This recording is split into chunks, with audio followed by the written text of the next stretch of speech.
the most useful aspects. This is a most useful feature in C++ object oriented program because it provides the reusability of the code. Suppose you have written one code that is going to be useful for some other purpose. You can use it, right? So one of the most useful aspects of this programming is the code reusability, inheritance, because once your class is declared and your variables is declared, your function is defined, the same thing I can use it in another class without redefining it once again. Okay, that is a property called as a reusability. As the name suggests, inheritance is a process of forming a new class from the existing class. I told no, the acquiring one class properties into another class is called as the inheritance, right? So is called as a, the one which you are going to create a new class is called as a base class, and one which you are going to derive using the base class is called as a derived class. So you will have one base class, say for example class A is you are creating, right? So using that properties, I can create a class B. So that the class A is called as a base class, and if I'm going to derive the class B, that is called as a derived class. Means class B can acquire all the properties and all the features of a class A, right? So that is what the that is what it is, a derived class. This is very important concept for object oriented programming, since this feature helps to reduce the code size, it reduces the time, okay, it reduces the debugging time, everything it saves, memory space it saves. Instead of redefining once and again same thing, I can reuse it, right? So it saves the memory, it saves the time, right? All that. So polymorphism is the property, as I told, the polymorphism is also sometimes is called as a function overloading. That means poly means many, morphism means forms. The ability to use a method or function in different ways, in other words, giving different meaning for method, function is called as a polymorphism. I told no, poly means many, morphism means different forms. For example, yesterday class I told area. Area I'm using, right? Area is same, name of the function is same, but I am sending different parameters for the area, right? Different parameters for the area means that different parameters for the area is, say for example, when I am going to find the area for a triangle, I am going to send a two parameters, two float, that is a b and h, okay, base and height of a triangle. When I am going to find the area of a rectangle, I can send one int and one float, or I can send both integers, right, length and the breadth. Suppose I am going to find the area of a circle, I can send only one variable, that is radius of a circle. So area function name is same but different arguments. Okay, many morphism forms, right? So that property we call it as the polymorphism. Okay, these are the very important properties that we must remember when we are going to write the Java programming. So other whatever I told the features of in the second, that is all same. Okay, all you can write, all 9 points also you can write: object, classes, right, data hiding, data encapsulation, data abstraction, inheritance, polymorphism, and then dynamic binding, message passing. These are the 9 very important points of object oriented programming features. Then come for the history of the Java. How I told the history of the C, history of a C++. That is history of C++ is the generated by extended C language plus plus increment operator, that shows C++ is a incremented version of a C language, right? So incremented version of a C language is a C++ language, and it is developed by Bjorn startup. The name of a person who developed the C++ is a Bjorn startup, right? And Java similarly, even it will also have its own history. Java actually it is a general purpose object oriented programming language. It is not developed by a single person. It is developed by a company called as a Sun Microsystem in of USA in the year 1991, right? So C, for example, C++ is having the original name C extended classes, right? But that has been changed to C++. Similarly, this Java original name is Ooc, right? So it was designed for the development of the software for consumer electronic devices like TVs, VCRs, all electronic devices. Normally embedded software. Say for example, we are going to use a washing machine in our home appliances, oven, right? So that all the programs which are developed and in the circuit is the free this one. What for washing machine is Java code only. Where ma'am Java code where how it is employed? See, this Java program is written for the washing machine to control the washing of the different cloths by setting the times, right? So for example, we are going to wash cotton clothes, we are going to wash woolen clothes, right? We are going to wash silk cloths, right? And we are going to other material, other kind of the material, right? So what we are going to do is this Java program has been developed for to set the time for the embedded software we are put in TVs and VCRs, all those things, etc. Right? So actually, this oak is a tree. Okay, these people, Sun Microsystem people, when they're developing some programming language, they were thinking what to give the name for this programming language. When they're going to look outside, they saw a oak tree, right? Oak tree. Have you heard the oak tree? Okay. So when they're going to see when they saw that oak tree, they named that language as a oak. Okay. So after that, okay, so this name has been changed to Java programming. Okay, Java. Hmm. Then this is a general purpose. We can develop two kinds of applications using Java programming language. One is with the that is a two types Java application. One is a standalone Java applications. The second one is Java applets or web applets we call, which is going to be used for creation of your web pages, right? So standalone applications are programs written in Java to carry out certain tasks on a certain standalone system, executing the standalone Java program, which is going to contain two phases of whenever you are going to write some application for personal use, right? That going are standalone applications, right? And this is having the two phases of the Java. So compiling the source coded into bytecode using the Java C, that is the Java compiler. Java C means Java compiler, right? Executing the bytecode program using the Java interpreter. So you can anyone tell me what is the difference between the compiler and the interpreter? Can anyone tell me what is the difference between compiler and interpreter? So here you come across Java compiler and Java interpreter.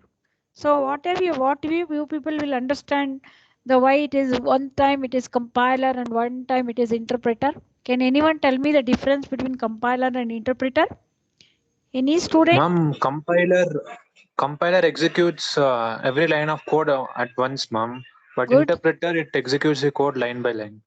Very good. Excellent. So compiler, what happens it is going to execute the whole program and totally it, convert that whole line of program into the object code, and it is going to display the list of errors totally, right? Whereas interpreter is a small, is used only for small programming languages, right? And compiler is used is a lot of facilities. When I programming languages we are going to use a compiler. And the interpreter, what it does is, so it interprets line by line. That is a the it is going to convert your high level language line by line, right? So it is a and until unless you are going to, if error is there in the first line, it will not go for the execution of the second line until unless you are going to correct that error. That is a line by line translation of your the high level programming language. Normally this interpreter is used for basic programming language which is developed in the second generation. Okay, interpreter. Now, the two phases for standalone Java applications. One is for compiling the source coded into the bytecode using the Java compiler, right? So here, normally what happens in high level language is, so when you are going to input the high level language into the compiler for processing, that compiler converts your whole code into the machine level language, right? Machine readable form, that is 0 to 1.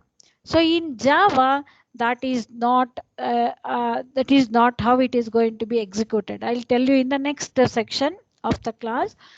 Java applets. I told no. The second application, Java application is web applets. Applets are small Java program developed for internet applications. An applet located on a distant computer can be downloaded via internet and execute on local computer. So these applets are nothing but a small programs, okay? And these small programs, a piece of code which is written for to serve the internet applications, right? And an applet is going to be located in some other computer that can be loaded via internet and it can be executed on your own local machine. So I told that Java is supporting more on the internet side. Okay, that is the reason why the applets are which are applets, Java applets which we are going to use in the internet applications, right? So Java is strongly associated with the internet, mainly a Java applets, right? We use, so internet users can use Java to create applet programs, and they can run using the Java enabled browsers called as a Art Java. And they can also use a Java enabled browser to download the applet. I told no that applets piece of code is present in some other place, right? And that code can be downloaded and you can exit it on your own local machine, right? And any computer anywhere in the internet and run them locally. Suppose it may be in your friend system which is located in different place, right? And you can download that and you can run on your own system in your home, right? But your friend program is present in the internet, right? You can download it and work on that. So internet users can also set their websites containing the Java applets. And ability to Java applets is that it can hitch a ride on the information, makes a Java a unique programming language for the internet. So the Java programming language is more useful for the internet applications, for the setting of the websites that contains a Java applets, right? And they can be used by users of internet and so on, so right. So many applications are there for Java when it comes to the internet usage, right? So how will the environment, I told no that Java environment will be the contains only the member functions and the function member functions and the classes, right? So Java environment which are going to include large number of development tools. There are hundreds of classes and methods are there. Java development tools are part of the system known as Java Development Kit. That is a JDK we call. JDK means Java Development Kit. And the classes and methods are part of the Java standard library known as JSL. That is a, in short, we call it as a JDK. That is a Java development kit. Okay. And Java library, standard library, also known as application program interface. We call that as a APIs. Okay. That is a application program interfaces where they are able to communicate with the other classes and other applications. Okay, that is a JDK, API and JSL. This is the environment of the Java, so which contains classes, methods, and JDK, that is a Java development kit tool, and JS standard library, and then it will have the API, that is a the application program interfaces which are there able to communicate. So next is the Java features. What are the features of Java? Why it is very popular when compared to the other object-oriented program? There is one programming language or pure object-oriented programming language called as Eiffel. EIFFEL. The spelling is EIFFEL. That is a Eiffel. That is a that is also a pure object-oriented programming. But it is not that much popular like Java because of its drawbacks. It is not more much applicable in the internet applications, right? So, but Java is very popular because of its features, right? And because of its most popular in internet writing the Java applet for the internet applications, right? So this Java is having the some of the features. Let me study one by one what are the Java features. First is compiled interpreted. Second one is architecture neutral or platform independent and portable. Third is object oriented. Fourth is robust and secure. Fifth is distributed. Sixth is it is very familiar and simple and small, right? And seventh is multi-threaded and interactive. So, okay. And eighth one is because it's of high performance. Ninth is dynamic and is extendable. Okay. So all the things are going to take place during the run time. That's why it is a dynamic and it is extendable. Okay. That is the reason why it is extendable. Just I will give you 2 or 3 minutes time. Just you go through the previous slides, and if you have any doubts, you tell me. Then I will move on to the Java features. Because you must understand what is uh, uh, basic concept. Just memorize it. If you understood, you just memorize it. It is something like memorizing is nothing but a reading only, right? You are storing into your tape recorder. That is your brain memory. Okay. Just you go through this Java environment, Java and internet, why it is called, and why, how, who has developed this Java, how the name Java has come, what is the original name of Java, right? Then I will explain the features of Java. 2 3 minutes.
Hello. Shall I proceed? Yes, ma'am. Okay. So just memorize all the 9 points of Java feature. And anyone tell me? Memorize the 9 points of Java features.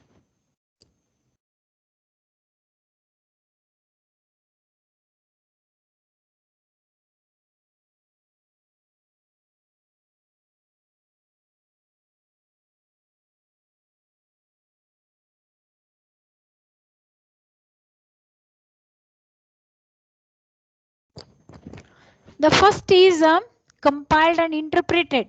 I told here one thing, that is the standalone machine which uses a Java compiler and Java interpreter, right?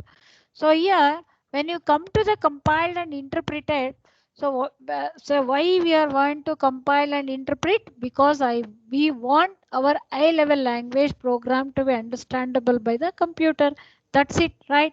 Whether you are going to do the interpretation, you are going to use an interpreter, or it is a compiler, right? So usually computer languages, they are going to use either a compiler or the interpreter. So here in Java, what it does is it combines both these approaches. That is, a first Java compiler translates your source code into the bytecode instructions. Remember, not a machine instructions, bytecode instructions, right? Byte codes are not machine instructions. In the second stage, Java interpreter generates a machine code. That is a when it is interpreted. First, I told Java compiler, and then I told next time, that is a the executing the bytecode program using the directly executing the program Java bytecode into the executable form, right? So the bytecodes are not machine instructions, as I told, and therefore in the second stage, the after compiler Java C compiler is converting the into the byte code, right?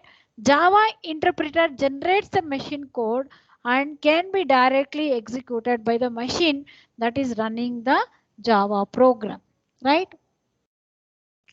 So first time it interprets into the byte code, that is compiler converts into the byte code, and second time that it is going to uh, uh, generates into the when the Java interpreter is going to generates into the machine code that can directly executed by the machine, and it is running the Java program. You are going to execute the Java program. That is why it is feature called as a compiled and interpreted, means because it combines both the features. It does the compilation as well as it is going to interpret the machine byte code which is going to be generated in the machine code, right? Next is the second feature is the platform independent and portable architecture is neutral. The run see, can anyone tell me what do you mean by machine independent and machine dependent? Harish, Vaibhav Chakravarti, can you tell me what is machine dependent and machine independent language? Anyone? So all third generation onwards Ma'am, languages are machine independent languages.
can anyone tell me what is machine dependent and what is machine independent languages? Ma'am, is it same as platform independent languages, ma'am? Yes, yes, yes, correct. Tell me. Ma'am, uh, it is like Ora, ma'am, work once and run anywhere. Like if you are doing executing the language in Windows, and if you can back up it, and it will run in any other platform also, ma'am. It is platform independent. Very good. See, platform independent, machine independent both means the same. Once you are written a program, once you are written a solution to a given problem using some computer programming language, right? That can be run under any operating system, or that can be run under any make of the machine, whether it is manufactured by TCS company, manufactured by HP company, or manufactured by some other company also. Platform independent. Okay. So that is a, suppose you are written a program for some C program, say that C program can be executed under Unix operating system, it can be executed under DOS operating system, and it can be executed under Linux, and it can be executed even on the Windows also, right? So that is called as a platform independent, right? Is one of the important key feature of the Java language that makes Java as the most powerful language. Platform not even a single language is ideal to this feature, but Java is closer to this feature. The programs written on one platform can run any platform provided by the platform must have the only thing is Java virtual machine must be there, right? So JVM. uh, so if that is there, then that can run in all make of the computers as well as on all the different kinds of operating systems also, right? So we call that is a platform independent and portable. Portable means so you can execute that program in any operating system. That is the meaning of that. It is a pure object oriented program, as I told, right? Not it will not use, say, one more disadvantage of this Java, even though it is very popular, you cannot use a pointers in Java. Okay, that you keep in mind. Pointers we can use only in C and C++ language, not in Java. Okay, no pointers. Even in inheritance also we have one kind of inheritance called as a multiple inheritance, where C++ is going to support that multiple inheritance, but here Java will not support multiple inheritance. In some other way we have to do the execution of the multiple inheritance. Okay, in Java everything is an object. I told no, since it is a pure object oriented program, whatever you are going to execute it all on the classes, methods and the objects only, no other things. I told no, no pointers, nothing. Okay, no simple program also. If you are going to write a simple program, hello welcome to Java, you have to use a object there also. You have to use a objects to access the member function of the devices, right? So it is full of objects. Java can be easily extended since it is based on the object model. As I told, Java is a pure object oriented programming language. Since it to write a simple program also you have to use a object. Okay, you have to use a methods, that is a functions. So Java is a robust and secure. Okay, Java is a robust language because it can eliminate the error situations by emphasizing mainly on compile time error by checking and runtime checking. Because of the absence of pointers in Java, we can easily achieve the security. Pointers is what? Pointer is a one which stores the address of another variable, right? That is a meaning. So since there are no pointers are present in Java programming, right? So it is a more secure because so pointers means what? Pointing to it is going to store the address of another variable, right? When it is going to store the address of another variable, what happens is two names are uh, pointing to the same location. Any changes you are going to make on one variable, that may change the location value also, right? When it is going to change the location value, what happens? That manipulation of the data takes place. There will be no security for the data. Since Java does not use a pointers, absence of pointers in Java, we can easily achieve the security. Okay, that is the reason why it is the robust language. It is going to handle all kinds of error situations, whether it is a runtime, because if it is errors occurs at runtime, we have exception handling mechanisms, right, to handle such errors, right? Dynamic pro when is the execution part takes place, right? We are going to write exception handling mechanisms in the Java programming, right, to handle the runtime errors, right? So that is the reason it is the robust language. Distributed, okay. So since Java is designed for the internet applications, okay, it can open and access remote objects in on the internet as easily as possible, and even you can run your those piece of code, that is a Java applets in your local machines also, right? That's why the Java programs, when it comes to the with respect to the internet applications, right? Java designed to distributed environment. Local machine also can access the programs which are there in the internet. Okay, and even the remote objects also can access the internet to download your Java programs. It is familiar and simple and small. So Java is designed to be easy to learn. It is very easy to learn, and the basic concepts of object-oriented programming Java would be very easy to understand. That is maybe data encapsulation, okay, data abstraction or polymorphism, inheritance. All are important features, and if you understand the object-oriented programming concepts, right, you can easily understand the Java programming language, right? See, with Java's multi-threaded feature, so one feature is there in future chapter you are going to study, multi-threaded. It is possible to write programs that can do many tasks simultaneously. Multi means what? Many, right? So you people are familiar with the threaded binary trees, right? What do you mean by binary threaded trees? We want to uh, avoid the null values in the binary,